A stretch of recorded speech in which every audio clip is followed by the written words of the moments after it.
Welcome to the real life show, Living with a Chronic Illness. We are your hosts, Cassie and Chelsea. I'm Cassie, a single mom living with a chronic illness who is extremely passionate about living a full and happy life. And I'm Chelsea, a mindset coach that has a passion for helping people learn to put themselves first and be the best version of themselves each and every day. We came together to create Spoonies Unite, an uplifting community that offers resources, guidance, and support so you can live your best life while giving you the space to be yourself, be heard, and feel understood. We hope that by providing education from experts, we help Spoonies and their loved ones thrive. This show is not only for those who live with a chronic illness, but their friends, family, spouses, and just anyone else existing on the earth. Our goal is to normalizing having a chronic illness by sharing the real stories with real people and show the world how relatable those everyday struggles can be.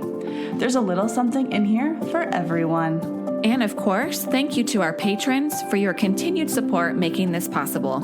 If you love our show and want to get some extra goodies, go to patreon.com/TheRealSpooniesUnite. Enjoy the show.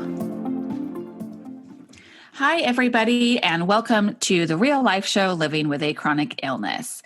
Today, we have a sweet freaking episode ready for you. And we're so excited about it. We are interviewing Sarah Marie Ramey, who is also known as Wolf Larson. Sarah is a writer and musician, aka Wolf Larson. You can look her up on Spotify and anywhere else that music is, and it's great music. And Sarah lives in Washington, D.C. She is a graduate of Bowdoin College in 2003, received an MFA in creative nonfiction writing from Columbia University, and worked for President Obama in his 2008 campaign. She is also the recipient of a 2018 Whitting Grant. Her music has been featured on NPR, and her debut book, The Lady's Handbook for Her Mysterious Illness, has just been published by Doubleday in March of this year, 2020. The book is a memoir and a manifesto for those struggling with invisible, misunderstood, and dismissed illnesses. And for the last 17 years, Sarah herself has been living with her own serious, painful, and often disabling mysterious illness. Her mission is to make the invisible visible and to let WOMIs, women with mysterious illnesses, know that they are valid, they are worthy, and they are not alone. Cassie and I have both read Sarah's book, and to say that we love it is kind of an understatement. We're both massively obsessed with this book. We think it is an incredibly important read for pretty much everyone on the planet, and we talked about that with Sarah in this episode. But really, this book and just Sarah's experience is pretty amazing. The amount of work, love, and care that went into all of the research that Sarah did, sharing her own story, and just giving validation and hope to anyone living with a mysterious, invisible, chronic illness. It's a very moving story that we highly recommend that you read and check out. And to help you do that, we are doing a giveaway with this episode. So this episode comes out on July 15th, 2020. And so from then until August 1st, 2020, you can take a screenshot of you listening to the episode. You can share it on Facebook or Instagram in your feed or your stories. Tag us at The Real Spoonies Unite, and you will get entered into the drawing to get a copy of Sarah's book. If you're extra excited about this book, about as excited about it as we are, and you want extra chances to win, you can earn additional chances into the drawing by taking screenshots of our other episodes, sharing those on social media, tagging us again. You can also leave a review for our podcast. Just make sure that when you type the review, before you press send, you take that screenshot and you send that to us. And our email is hello@therealspooniesunite.com. Send us that screenshot, because if you send it, then we don't get to see the review for a really long time. We want to make sure that you get credit for that extra additional drawing entry. So we are so excited about this episode. We are so excited about Sarah's book, and we hope that you all enjoy it. And you can head on over to our Instagram for the full details for our giveaway too.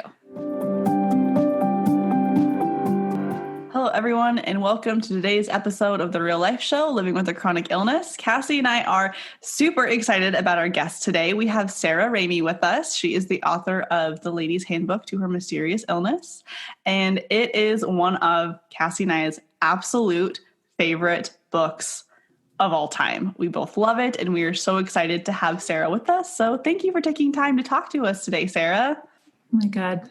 That's such a nice introduction. Thank you very much for having me. Awesome. Well, Sarah, you have quite the story and you go through it in your book. I know as I was reading it, there was lots of moments where I would hear about something that happened and I'd be like, oh God, that's awful.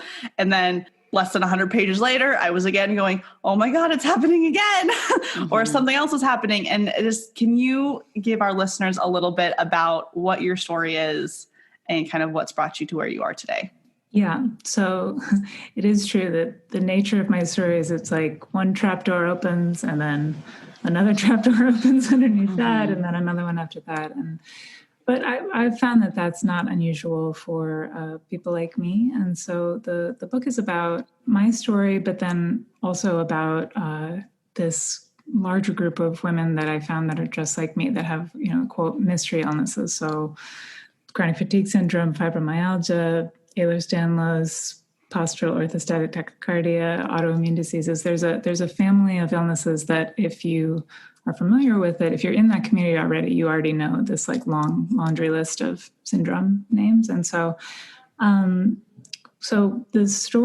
story is, it is a little complicated. Basically, I'm 39 now, and I was 22 at the time. I was a senior in college, and I was basically totally normal. I mean, I had some minor health issues, but really, really minor. And I was super active. I was like the singer in a band and the head of an a cappella group and directing the musical, and just like really active. And so, but I had a UTI that just was very persistent and wouldn't go away. So I finally had to go to a urologist who wanted to perform a procedure that's called a urethral dilation, which is supposed to be not such a big deal.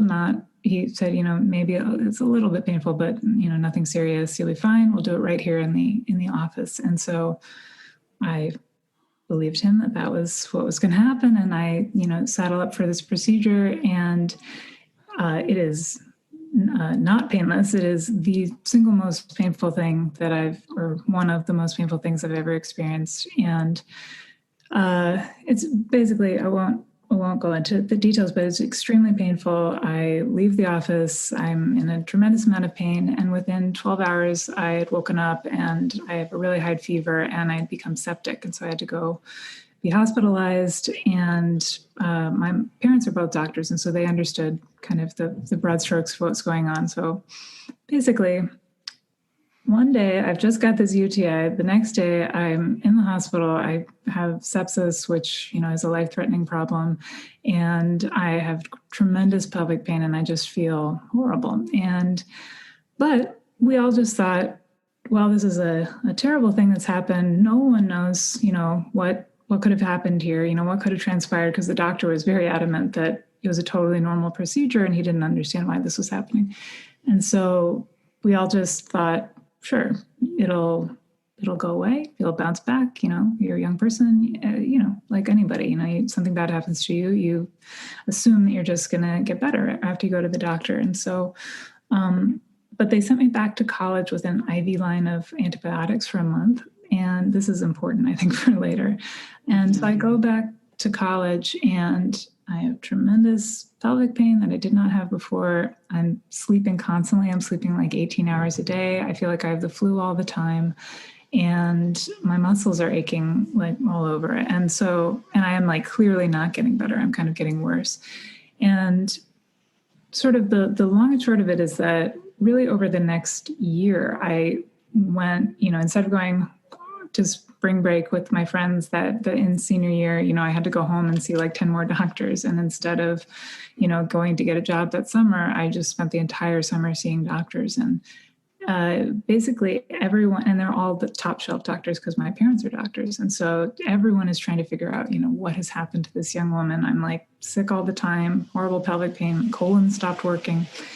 And no one can figure it out. All the tests are run. Everything comes back negative, negative, negative. And eventually, there's this one neurologist who really summed up what would be the conclusion of basically every doctor to come after that, which is this one neurologist who did this horrific test that was negative. And at the end of it, he sits down with me and my parents in the same office, and looking at my parents and not me, he looks over his glasses and he says, well, I think that what we can safely conclude here is that, like so many young women her age, her problem is psychological.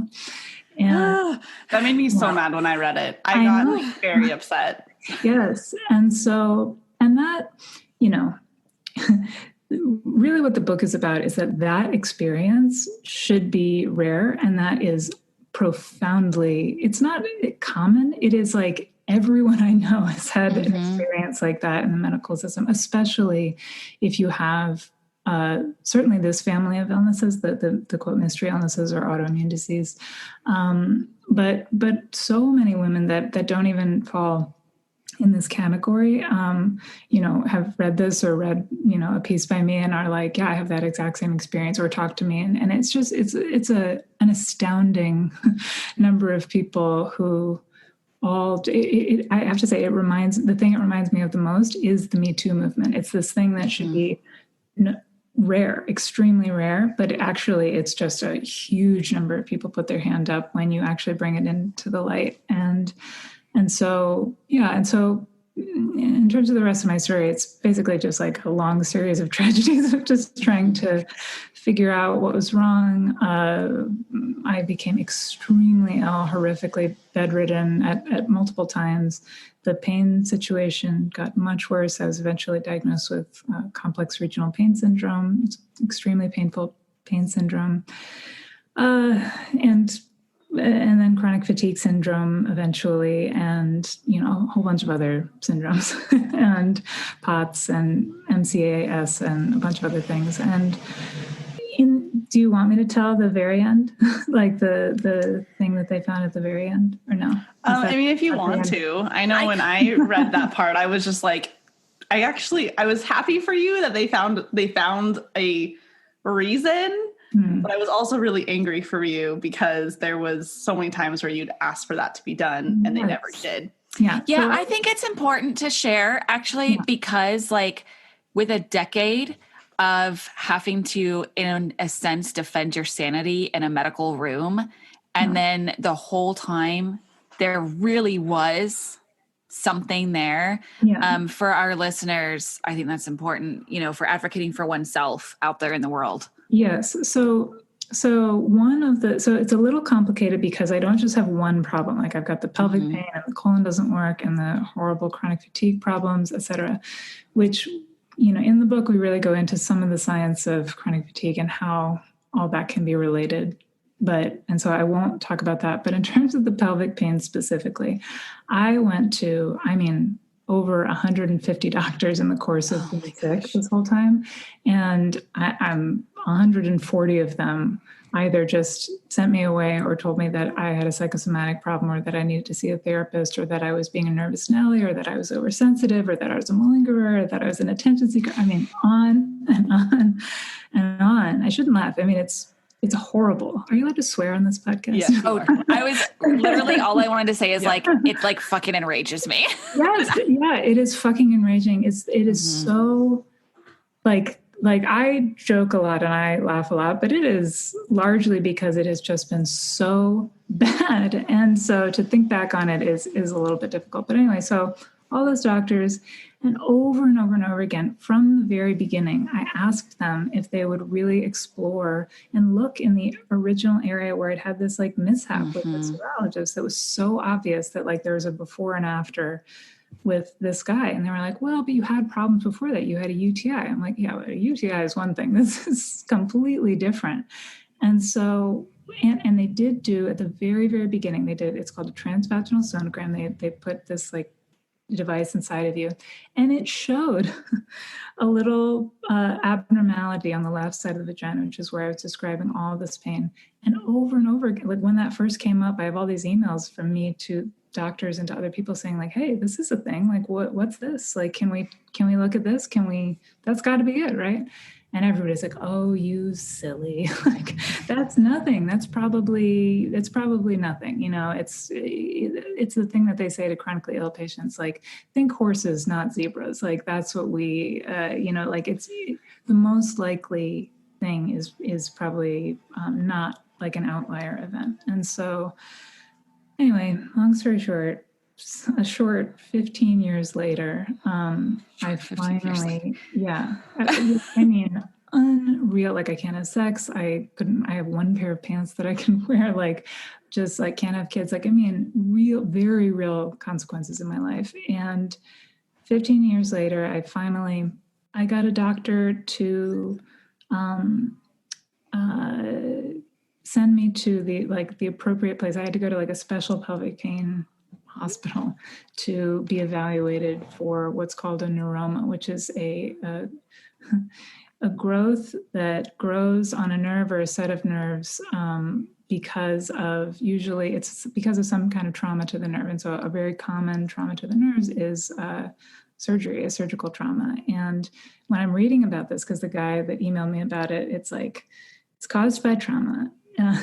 It causes like horrific pain. If left untreated, the most common thing that it will become is this thing called complex regional pain syndrome, which is what I have and had been telling everyone the entire time. And so anyway, so I go up to see this doctor. He, under anesthesia, he does the procedure, and I come out of anesthesia. And at this point, I've had dozens of procedures. And so I just immediately was like, it's nothing, right? Like, you didn't find anything. I get it. It's fine. And he's like, oh no, we definitely found it. He was like, it's so big, I can feel it with my hand. I was like, well.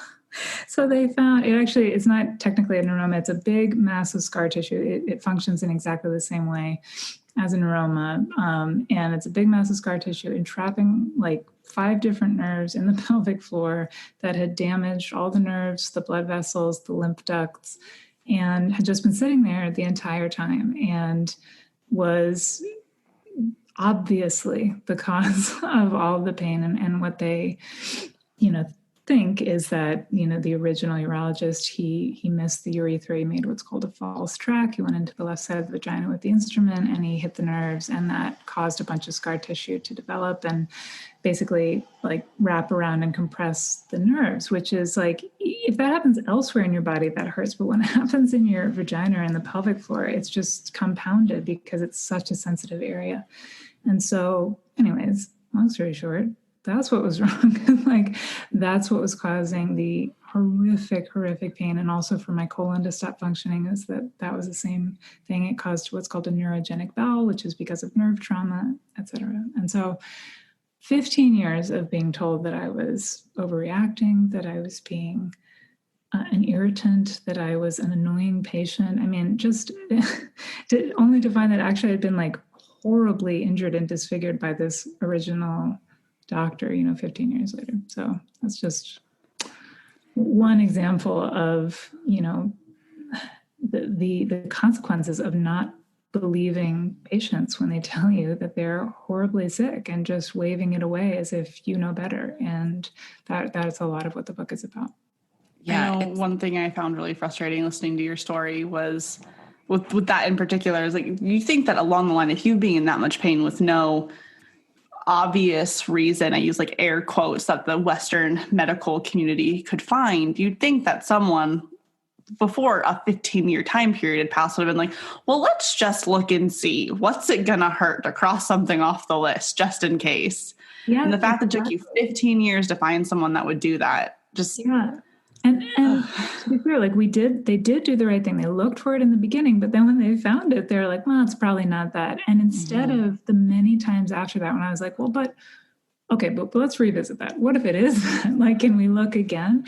They just, this is in the book, they said to me over and over again, so normally you just do that outpatient in the office, but in my case, the whole point is that I can't do that outpatient in the office. It's too painful to just like put the device inside of me. So I had to have it done under anesthesia. And so I was like, can you just book an OR and let's just do this under anesthesia? And they were like, that is asking way too much of the system. We'd have to book an OR. That's way outside of protocol. We don't even know what the codes would be for that. We're not doing it. That would be an indulgence, like on a whim that you just think that that's what's wrong with you. And there's no evidence for that. And I'm like, but there is evidence for that. The first test showed that there's something wrong. I'm still in all of this pain. Why? It's the opposite of an indulgence. Like, I can understand if they think it's something else, like if they were trying to figure out, like if they were hot on the trail of some other more plausible idea, but they weren't. They were out of ideas, and we're like, we really don't know what it is. Like, I really think that you just need to go back to your therapist and work on stress management, et cetera. Yeah, it's just so like enraging. And you know, when I was reading your book, as I said just before we started recording, there were so many spots that I was like, oh my gosh, this is my story too. And like you said, because so many of us, this is the story. Yes. And I, in some ways, I guess, was fortunate for my own health journey because I watched it all happen with my mother when she was sick, and that like no one believed her or like listened to her. And I did also, she was a doctor. She was an acupuncturist and she got her doctorate at Oxford University in England. So she was like incredibly intelligent. And so to watch the Western medical system break down her courage for standing up for herself really made me make sure that I didn't waver. And so there was moments reading your book that I just wanted to like hit these doctors. And because it took years, but for me also before I had a doctor listen. And I'll never forget being in my OBGYN's office and telling him like all these symptoms that I was having. And he put his hand on my knee and he said, it sounds like you have a real problem, you know, but it's not, to me, it doesn't sound reproductive. To me, it sounds digestive. I'm going to make a call. You need to see some, you know, a gastroenterologist, a specialist. But that moment of him putting his hand on my knee, and he was male. And so to me, I already was kind of like guard up, quite frankly, because he was male. I definitely had the perspective of like, how can a dude be an OBGYN? Like, we'll never get it, you know? But he in that moment believed me. And that was the first time that I really had seen that from my mother's 6-year journey and my like 3-year journey up to that point. So it wasn't even as long as what you went through. And so with your book, when I just kept reading this happening like over and over and over again to you, I was just like, the string of like probability that that many people would try to dismiss you was just crazy. And it's crazy. No pun intended. And, but so many people, that's what's going on. And, especially in the book, like you mentioned, someone giving you the diagnosis of fibromyalgia. And at the time it was like, oh, no, don't tell other doctors that you have fibromyalgia because they're going to right away see you as crazy. That still goes on today for a lot of those illnesses, like you said, the chronic fatigue syndrome, Lyme disease, Lyme disease, all the things. illness, POTS, sick building syndrome. It's this whole family. Ehlers-Danlos is, and that one is in the news a lot recently, and it's the same thing. And it's what's interesting is that I really do. It's endometriosis, polycystic ovary syndrome. It's very common to have all the same reaction from the medical system. And what is so fascinating to me is that they are, like, when you start to dig into the literature, it is incredibly common. They're clearly related to each other in terms of the actual like pathophysiology. Like they are clearly part of the same family of neuroendocrine immune problems, you know, in the same way that like heart disease and diabetes and obesity are like frequently comorbid with one another. It's the same thing over here. It's just like the neuroendocrine immune branch of the chronic illness tree.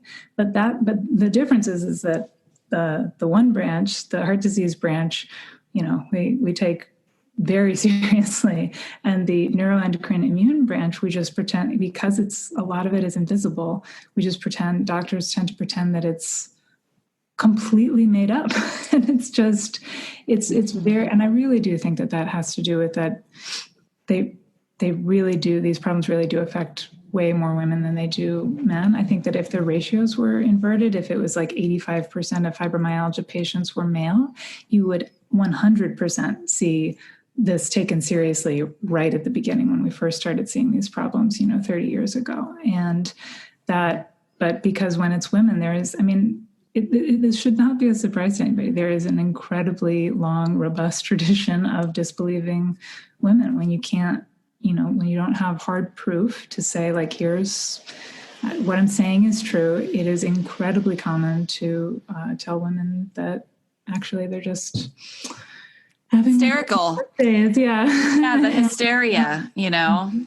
Yeah. It's not like the idea that we're so far away from like our long history, 6,000 years of sexism, like, is ridiculous. Like, when people, because I've had so many people say to me, they're like, "Oh, do you really think that's still a problem?" I'm like, yes. I mean, what do you think? Like, oh yeah, we're seeing it in the news every day. And in fact, I just saw like a little meme thing today that was talking about like coronavirus right now of, men don't like the government telling them what they have to do with their bodies. And then it was like women being like, "Oh, first time, guys," Especially when, like, what are you being asked to do? Stay inside, like versus like everything that women are asked to do. I mean, it's just it's crazy. So.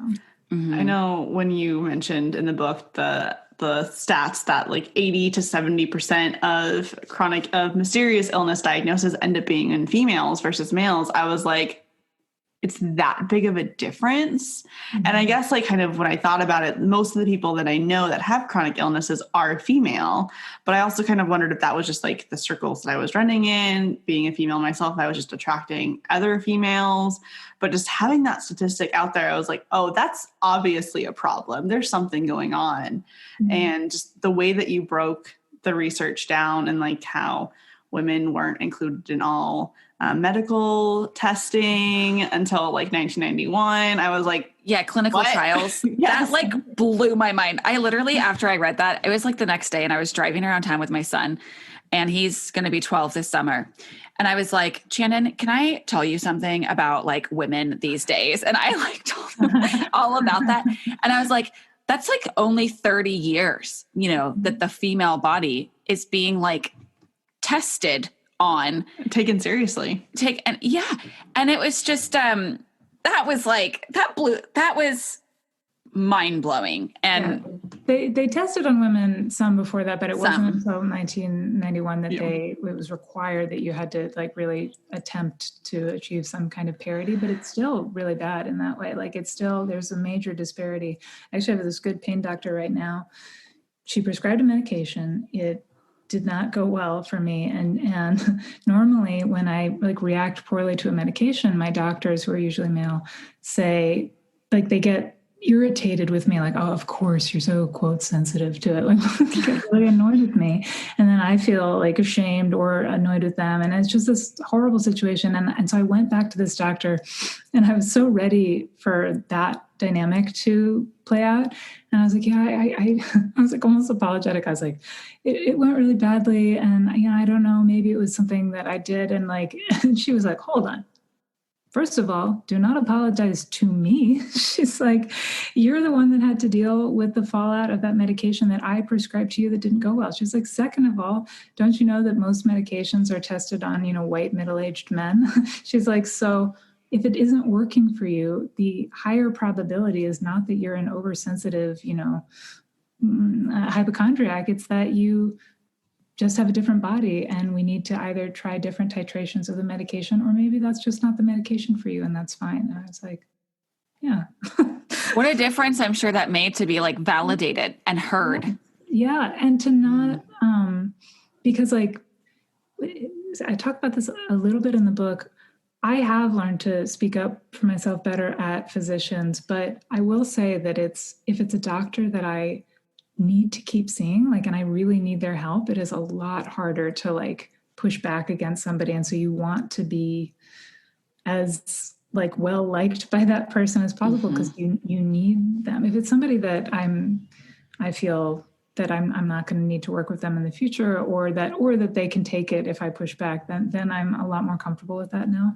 But you really are in this like really difficult power dynamic where they have all the power and you really need them. And so it's very difficult to be like, to talk back, essentially, because it frequently will boomerang back on you, especially if you're really sick and like in just such a weak, vulnerable place. And that is why it's even more incumbent on doctors to take as much responsibility and to be able to be as self-reflective as possible regularly, because they have so much power, and that means they have to have an even more responsibility to make sure that they're, wielding that properly. Absolutely. It's really interesting that it makes me think of, we did an interview with a doctor named Dr. Selvi Vasudevan, and she is she has IBD, she has Crohn's disease, and she's also an MD, and she got her diagnosis when she was in college and when she was young. And so she really talked about the gift that was for her, because she was experiencing being the patient and the doctor, and then other doctors that she was going through her clinicals with and such, who like had a hard time listening to the patients or believing. And then she could offer that patient perspective to them. And I almost wanted to cry during that episode, because I was like, that is a gift with a ripple effect. Yeah. Because like you said, other doctors who maybe haven't experienced what's going on, and you have to like make yourself amiable in order to remain being heard, because they have a hard time being empathetic or compassionate.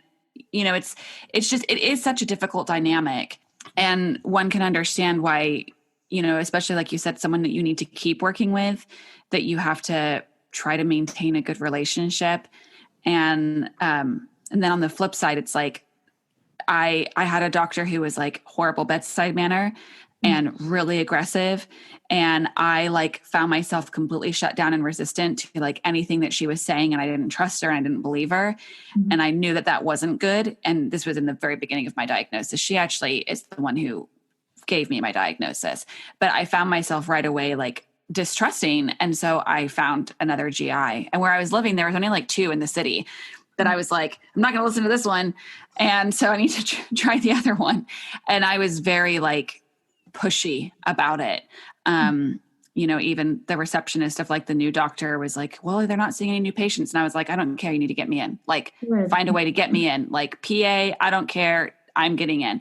And so that's where I say, it's like, I watched so much of my mother's journey and her being defeated by the system, that I've worked really hard to not let that happen. And sometimes I'm almost maybe even like overly aggressive. But then there's times that like Chelsea came to an appointment with me, and I was in there essentially like begging for help, begging for something and to be heard. You didn't seem aggressive at that appointment that I went to at all. You definitely were like, what can we do? Yeah. And that was one of the times of being really sick. Like you said, Sarah, when you go in and you're just incredibly ill and you are just searching for help from these supposed experts. And so I know that I think Chelsea was going to ask there, you did so much research going into your book. I mean, that was something that I wasn't expecting going into it.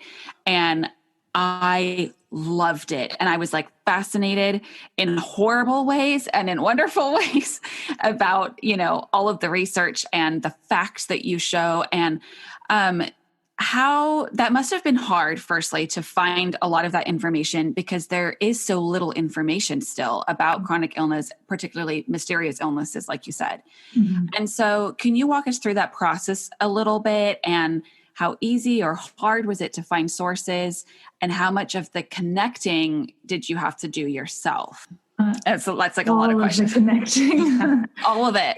Yeah. So basically, the research part of it was definitely like the most difficult part. The memoir part of it has always been sort of the easier part for me to write. And the research, because I had sort of actually a different concept for the book when I first started. I was really just going to write about gut health, and because in the very beginning I like learned about that, and I was like, oh, this is so fascinating. And there's not very much. This is way back. This is like in 2006. I was like, there's like nothing about this in popular literature, and so I'll write a book about gut health. And it was not setting out to like give sort of like a theory of everything for all of these different problems. It was really just to talk about how gut health might be contributing to some of these problems. But then, and that's actually when I sold the book. It was like I sold the book, and it was basically a book about gut health and about people like me. And that was in 2010. And the book was due 2011, which tells you something about how hard it was for me to write the book. It was I think they told me it was like they've never had a book turned in later than my book. So it was well worth the wait. Thank you. So, I mean, part of that was the research was very difficult, but part of it, I was just really sick throughout all of it, and I went into some really just had to stop working on it for a couple of years. So I started with just looking at the microbiome, but then it just became so clear that I wasn't just talking about the microbiome, and I wasn't just talking about chronic fatigue syndrome and fibromyalgia. I was trying to figure out, well, how is Lyme related to this? How is Epstein-Barr related to this? How's mold illness? Like what? How can you put all of these things together into a cohesive theory of everything? I'm somebody that's a little skeptical of like trying to come up with a theory of everything, because sometimes I think that can be overgeneral and overbroad. But at the same time, it just was so clear to me, the more scholarly articles that I read, the more books that I read, the more patients that I interviewed, that this is, number one, obviously an interconnected family of problems. Like there's no way to get around that which is not how you frequently like have the information come to you. Like you'll get your one diagnosis of like POTS or of Ehlers-Danlos, and then you just learn all about that and maybe write a book about just that. And from where I sit, it's like, well, yes, there's important things to know about that particular condition, but what I'm interested in is that there's this whole huge family of conditions that's like a big kind of leaky boat that's all sailing down shit river together. And so I wanted to see what research there was that was looking at all of this collectively together. And that's what I mean. In terms of putting it together, there's actually very few people. Like for my own part, I really stitched together like a theory that I felt like hung together. And then really in the last 5 years have found other people who are pretty prominent who are also saying the same things. And that's been very affirming to me, because I was just like, I didn't even feel comfortable publishing, because I was like, I'm not going to publish a book that's like, here's what I alone think. And I really wanted it to at least be in the company of other people that I respected. But there have been more and more people that are, I think it's too complex to kind of flesh out here, but it's just basically that a lot of changes have been made to the diet and to the microbiome, and that these are essentially setting up these bodies that are kind of primed to come apart neurologically, immunologically, and endocrinologically. And so you get a tipping point where people start to develop all of these other related neuroendocrine immune problems. And so, but it took a really long time to kind of stitch that together. It really did feel like with your corkboard and the red string and trying to like bring down like an international crime syndicate, like it just like feels like there were a lot of times where it really felt, just like I had taken on too much, and that it was crazy, or that I was wrong, or that I was just out on like the skinniest possible limb and like hoping that I was correct. But honestly, as time has gone on, I do feel that the research really does corroborate, not that exactly everything that I think is correct, but that the broad outlines of what I'm talking about and what some of these other researchers are talking about is the best way to think of how these things all hang together. Absolutely. I mean, definitely in like various books that I've read by functional medicine doctors and such, it is a similar concept, but you're right. It's only in the last like 5 years or so Yeah, I remember when functional medicine, like I read about this obviously in the book, but like I had never heard that term before. Somebody sent me something about functional medicine, and I thought it was like physical therapy, and I was like, I'm not going to read that. But then I did start reading about functional medicine. I was like, oh, this is that's what I was saying. Mm-hmm. That's like, oh, this is really helpful, and a bunch of people who are all really smart, and exactly as you just pointed out, the unifying characteristic of all these people is that they're all people who have been sick themselves, and so that does give you a completely different perspective and ability to see things and empathize and believe all of these patients, and start from there. Just start from belief instead of starting from skepticism, which is, I think, what a lot of scientists and researchers think that that's like the appropriate scientific pose, is to be constantly skeptical. And in my opinion, of course, you need to maintain like healthy skepticism. But if you're skeptical of everything, or if you have like skepticism that's coming from a place of bias, but you're unconscious of that, then you're really going to miss a lot. And I really think that that's a lot of what's happening here, is that there's a lot of unconscious bias against women and believing women when they say they're having these symptoms. And so they don't even research it. They don't even look into it. And then there's no data. And that's why it's mysterious. It's mysterious because they haven't researched it. It's not because it's like unfathomably complicated. It's because there's no research.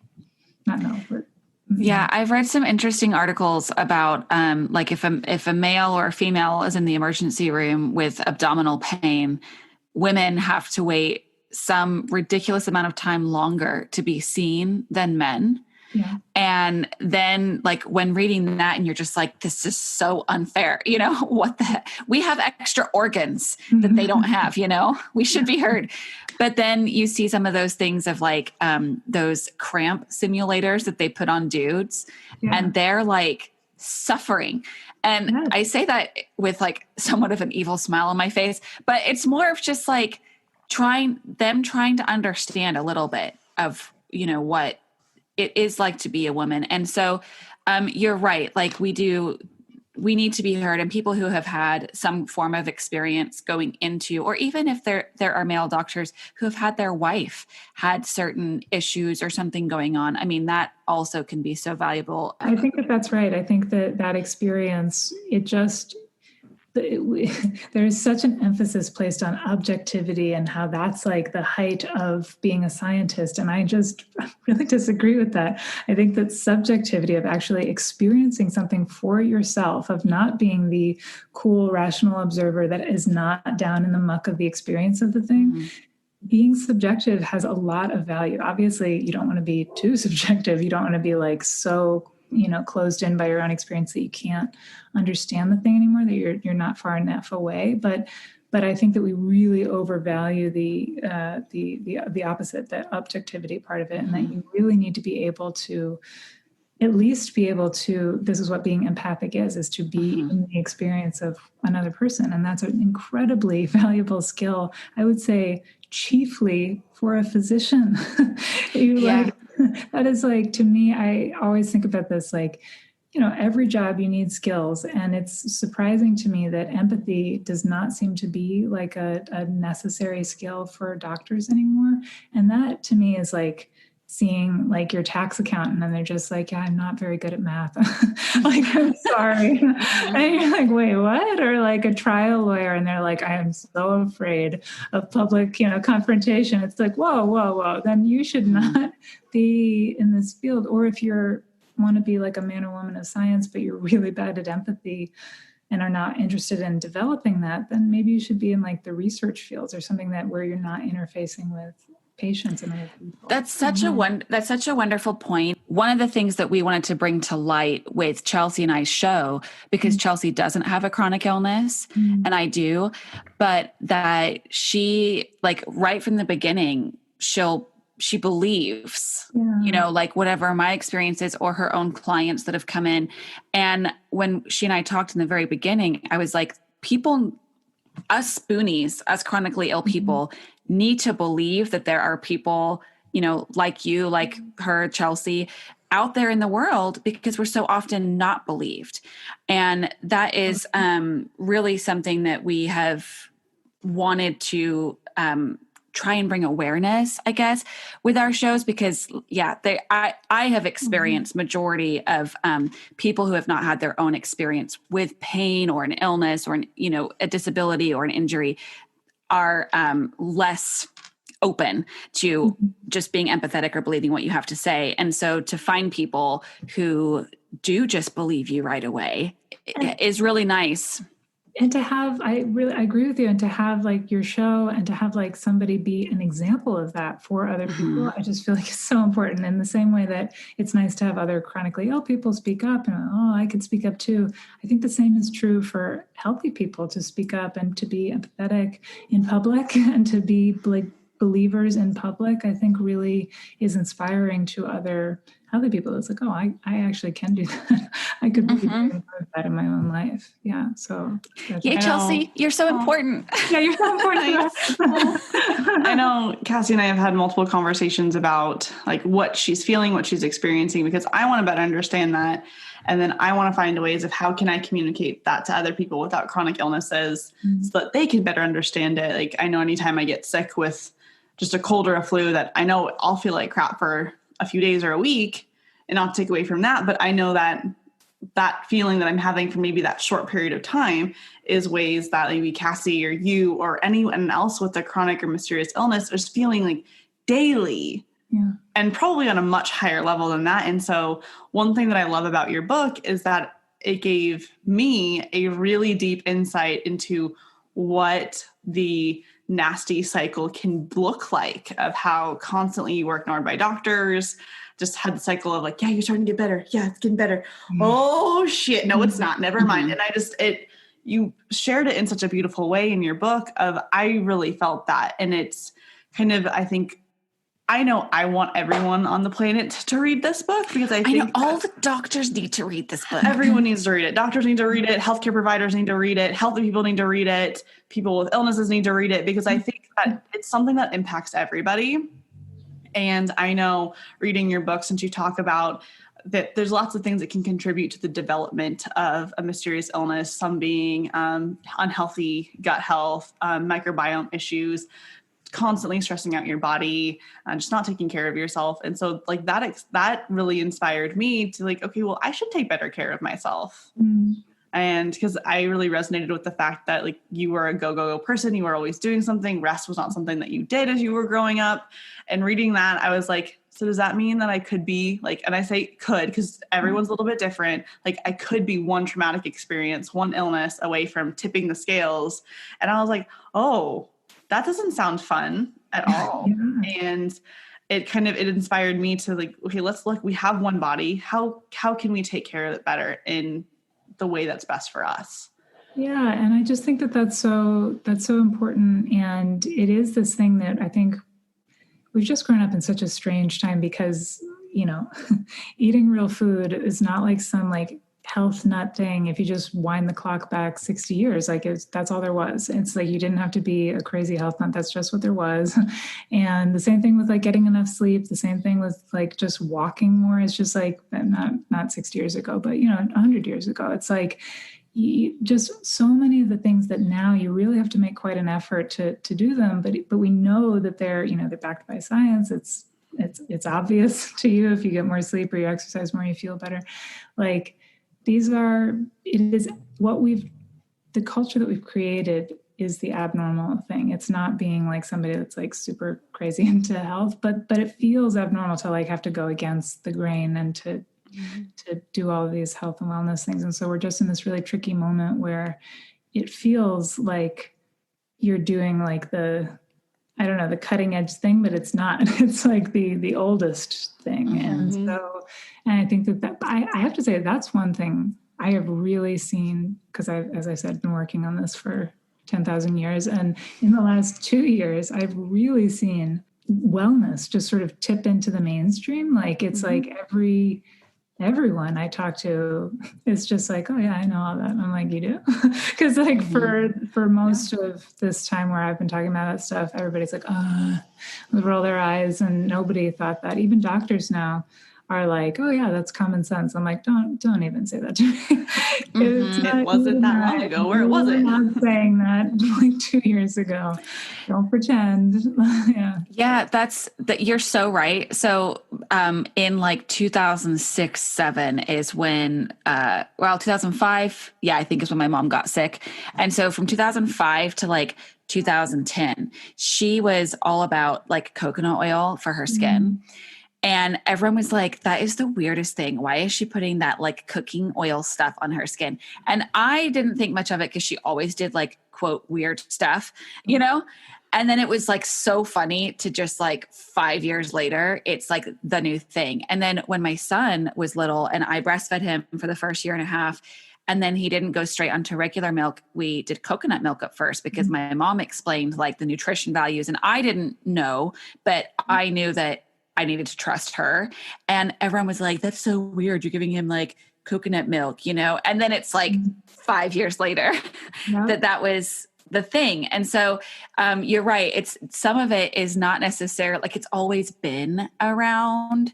And it has been really weird to watch some of like the stuff that, you know, she would do smudging with sage. And I was like, ooh, my mom's such like a witchy poo or something, you know, like I just everything is so weird that she does. And now it's so normal. You can't get away from that stage. Yeah. It's true. It is positive. It's a little annoying if you've been like promoting these things for a long time. I can't imagine. Sure. But it's ultimately it's positive. It does make me want to like have a t-shirt that just says like, I'm right about everything. Right? You should listen to me. Yeah. Been there, done that, got the t-shirt. Exactly.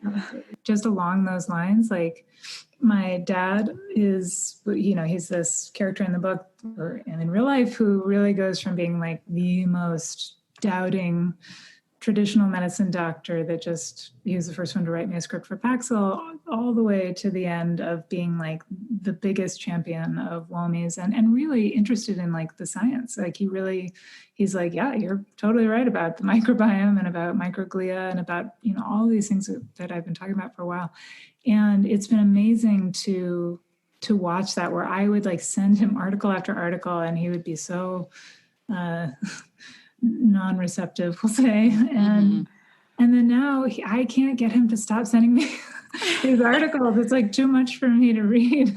And but it just speaks to that that the science really is coming around, I think, to a lot of these ideas that have been here for a while that have, and it really, to me, it speaks to the importance of listening to patients and listening to clinicians who are having success, like before the studies have been done. Like, again, it's just about believing people and not you obviously can't believe everybody and you have to apply rigor in science, but it's important to not operate from a stance of just automatic disbelief of something that like is kind of feels like stuff you wouldn't want to believe in, like alternative medicine or wellness or whatever, any woo-woo stuff. Like, it's important, I think, for anyone to not have knee-jerk reactions on kind of either side of the aisle of this, to also not be totally skeptical of traditional medicine and taking medications. Like, that can become a real problem as well. And so I think it's just really needing to be as open as possible is really important when you have one of these problems. Yeah, balance. So Sarah, your book has obviously had a really big impact on both Cassie and myself. And we think that everyone needs to read it, but we would like to hear from you of who you think needs to read this book, like, and what you want people to get out of the amazing thing that you have created and poured so much time and energy into. And you can really tell how much love and care went into writing your book. Nice. So, the people I think need to read the book, or that I would like to read the book, certainly are Womies, which is a woman with a mysterious illness, or Momies, men of mysterious illness, and primarily just to have the experience of feeling like understood and feeling seen and feeling validated, because that is just obviously just one of the critical missing pieces for people like us. And so I think this is one thing that it can provide that for some people. And I know that I really needed that as I was going along. and it was really hard to come by. So certainly for that reason. And then I really think, and I've been heartened to see this already happening. I really think doctors and people in the healthcare field, and I've had so many people write to me and said that they sent it to their doctor, and I'm like, that is brave. I'm like, that's good, because it's not, it is not the most pro-doctor book. I feel like I did my best to try to be as generous as possible, but obviously it's very critical in a lot of ways. But I've heard from a bunch of doctors, and they all say the same thing, which is like, all doctors should read this. And it's because those people who are saying that, they recognize this type of patient. They know exactly what I'm talking about. They know that this is something they see over and over and over again, that they didn't know what the experience was like, and they didn't understand any of the sort of like nascent science, like the emerging science around this. Because I'm the first person to say, like, this is not like the definitive scientific guide to Lyme. Like, it's not, but it's kind of some of the beginnings of people starting to understand these problems. And that's important for doctors to understand that it's not, this is not just an imagined problem. And it's not just like, because I think that some doctors, when they believe patients, they're like, well, I believe that you're sick, but I don't believe that what you're saying is wrong. I don't believe that like POTS is a real diagnosis. I don't believe that post-Lyme is a real diagnosis. I don't believe that mold illness is a real diagnosis. So I believe that you're sick, but I don't believe it's the things that you think it is. And that's also quite damaging and it's also not founded in anything, because they don't know. They're not steeped in the science or in the literature either. They just sort of don't like it. And so I do hope that doctors and just people in the medical profession will read it, and at least some people will read it, because I really think that is, if just one doctor abstains from telling one patient that she's made the whole thing up and is a hysterical monster person, that is a huge success, and that's a big deal. And so that's what I'm hoping for. We completely agree. We definitely feel like, we started, Chelsea and I both started reading, or I don't know what, Chelsea, like 3 weeks ago, we started reading the book, maybe 3 weeks or a month. And we've recorded quite a few episodes since then, like several a week, because we're in coronavirus time and it's been a great time to record. We've literally talked about your book on every single episode. Yeah, it's come up all the time. We're like, every single interview that we do, we're like, we're reading this great book right now. That has something to do with what you're talking about. Yeah. And so, and then to my doctor, my counselor, like my family, friends, like, we totally agree that, and if one person can read it, it can make such a difference. And I want to shift tunes just a little bit, because I want to make sure to ask you, so with having the complex regional pain syndrome, that is like a hell of a diagnosis to get. I actually hadn't heard of it before reading your book. And I definitely got on Google to learn a little bit more about it. And then I even started looking at some hashtags with it on Instagram to see people's real life stories about it. And especially when you talked about in the book that you couldn't use pain medication because it made you so sick. I completely relate to that. I haven't taken a pain pill in, I think maybe coming on to 3 years, probably now, at least 2, because they also make me so sick that it's like, okay, is the pain going to be bad enough that I just want to be nauseous and want to be throwing up, I'll have to pick between the two. Right. So I related to that also. What are some ways that you are able to cope with the pain? I know that might be a little bit of a loaded question, and I'm sure that over time you've found different ways. But for our listeners out there who have chronic pain, I just wonder if there's anything that you could offer of things that have maybe worked for you, even mindset stuff. Pain is definitely, I will just be totally honest, that is the most difficult thing that I find to cope with, because it is so encompassing that it's a lot of the stuff that you normally do to cope with chronic illness stuff. It blots those things out. You can't, it's for example, if you wanted to do meditation, it's very difficult to meditate when you are in just excruciating pain. So complex regional pain syndrome, I always describe as, it feels like if you had a burn on your arm and then you pour a little cayenne pepper on that. That's what it feels like all the time. And in my case, it's in my vagina and then has spread out. So it's super bad. And so for me, like, I'm just going to give my really honest answers. Like anything that you can do to distract yourself in a healthy way, I think even though that is not like what a yoga teacher would say, but that is actually in real life, that is actually what helps me the most.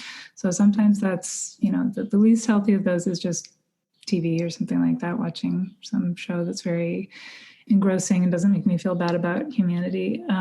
But also things like I'm better than I used to be in terms of the fatigue, is like I'm not bedridden anymore. And so things like gardening are actually like incredibly, incredibly helpful to me. Like not heavy gardening, light gardening.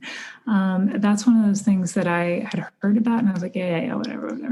And then I started gardening and it like genuinely affects my overall like level of, I don't even know how to describe the exact emotion I have of like response to being in pain all the time. It's some mix of like depression, anxiety, the sadness. Like it's a bad feeling, and gardening really alleviates that for me pretty well. And so that's something. And then one of the biggest things is just friends. It's just like having like really strong social connections like that. And being able to talk to them and them really knowing that I really need to like stay in close contact with them. And like that, because I think a lot of times what happens with chronic illness, especially when you get really sick, is that people start to pull away for a variety of reasons. They are afraid of illness. They don't want to bother you. They're like, wow, she's dealing with so much. I don't want to like add to her plate and be a burden. There's a variety of reasons people pull away.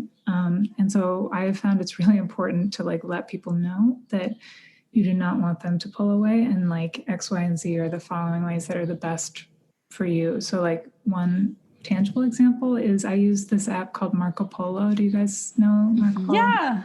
So Marco Polo I really like because it's like you get to actually have like the positives, like whatever dopamine, serotonin of like seeing your friend, I feel like is really helpful. But you're not captive to the actual conversation. Like if you're tired or you're not feeling well, you can pause or you can like play it at double speed. I have one friend that I do that to a lot because she has really, really long messages.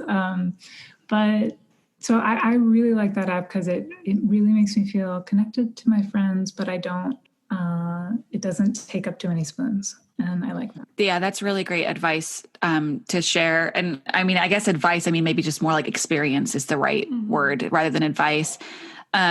Because it is so individual of the things that you do to like get through those moments. Distraction, I agree. That's something that I definitely use and have to have. Connecting with friends. Like I've been in moments where I'm in the bathroom and I'm in like so much pain and I've got my elbows on my knees, which then means I can't feel my legs.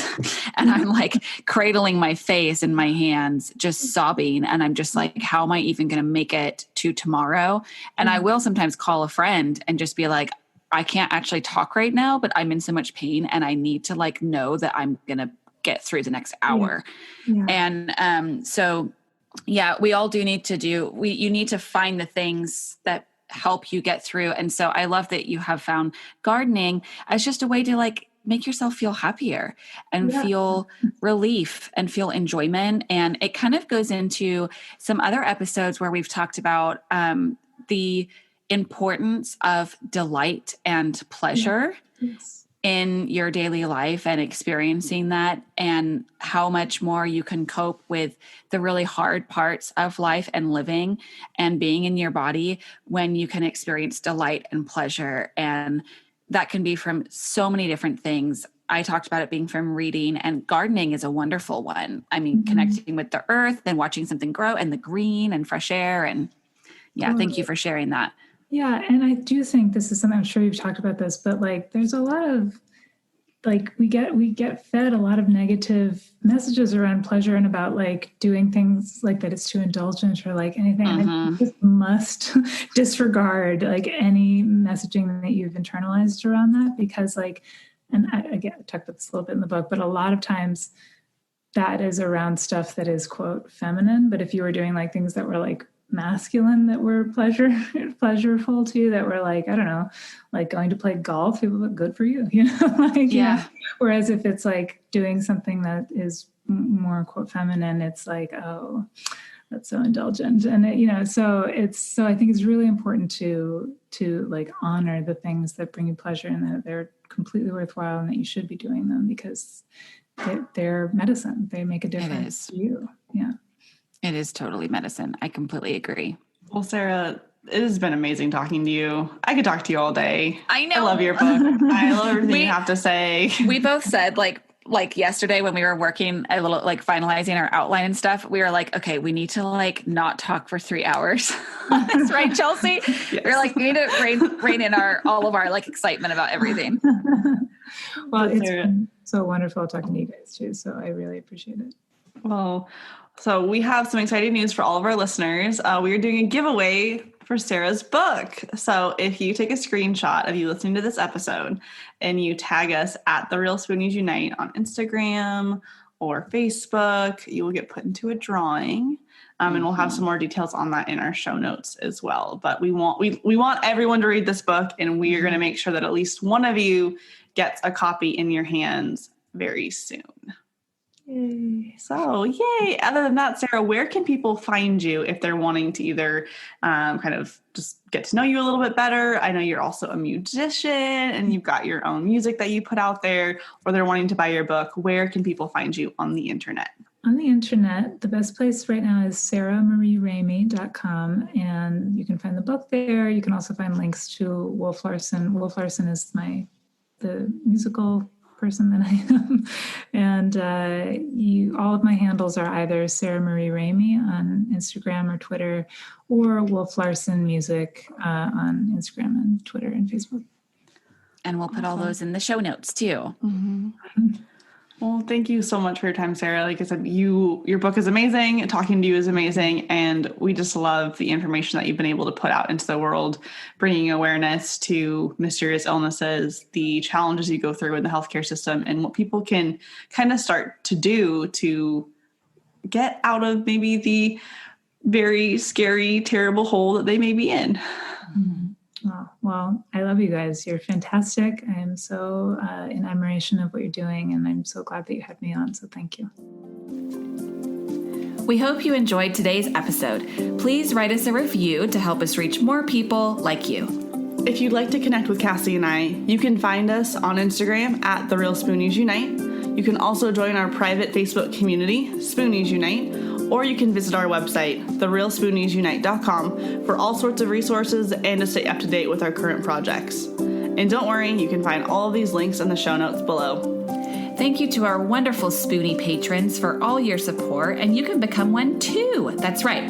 All you have to do is go on over to patreon.com/therealspooniesunite, and you can get all sorts of extra goodies like videos of our episodes and more. Any support is greatly appreciated. It helps enable us to create more content for all of you, as well as make this podcast sound better and better. Thanks for listening. We can't wait to be back in your ears soon.